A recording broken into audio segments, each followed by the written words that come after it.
Cloud finds her on the wing. She's one who can step out and shoot. Everybody can stretch the floor for Mike Tebow. Plaisance off the mark there.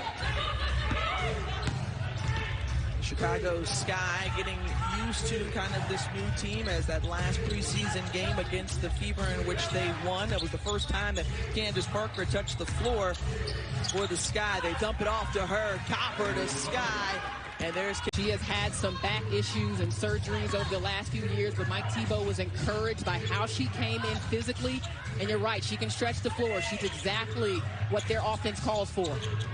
Parker stepping out for three and knocking it down. Well, Candace Parker, third overall pick by the Sky back in 2018, turned pro as a junior. And one of the important pieces to this offense, but also defensively as well, looking to see her step things up on that end of the floor. We know what she could do offensively. Copper, who's coming off a breakout season, is able to... And she had a full stat line, 14 points, 8 rebounds, 5 assists, 3 blocks. Also like the way the young Dallas wing squad looked. Candace Parker knocking that one down from the out. I think in talking with Candace Parker last season and just what it meant for her to win the defensive player of the year, was able to lead the league in rebounding, and that was really the cornerstone of what made her so good on the defense. To be exact. Natasha Cloud rejected there by Parker. Back the other way, up in transition, and Copper finishes it off. Find you. Ariel Atkins stepping back for 3. Charles trying to battle for that rebound underneath, able to do so, dumps it off to Atkins, and again, finds. And funny enough, on the other side, during the timeout, we saw Elena Della Don getting her team together. That's exactly what she helped to bring to Washington back in 2019, the franchise's first ever championship, as Parker,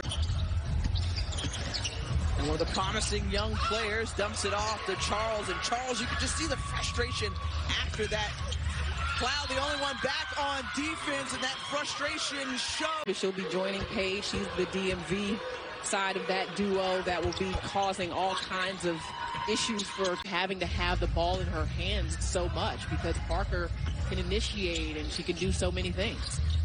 And you just see what her addition means in opening up the offense and allowing everyone to play their game and freely inside. Tina Charles popping it over to Johnson. Johnson driving baseline, tried to find McCall, the turnover offense.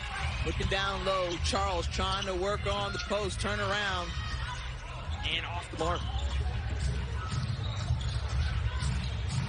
Well, you mentioned just the ability to have multiple ball handlers, just dumping it right over to just shields. And we've seen the Washington Mystics, just like other WNBA franchises, really stand at the forefront of social change and trying to provide a voice for the voiceless. And I think Tina Charles is adding to that. Natasha Cloud is the player that obviously jumps out to you in her work.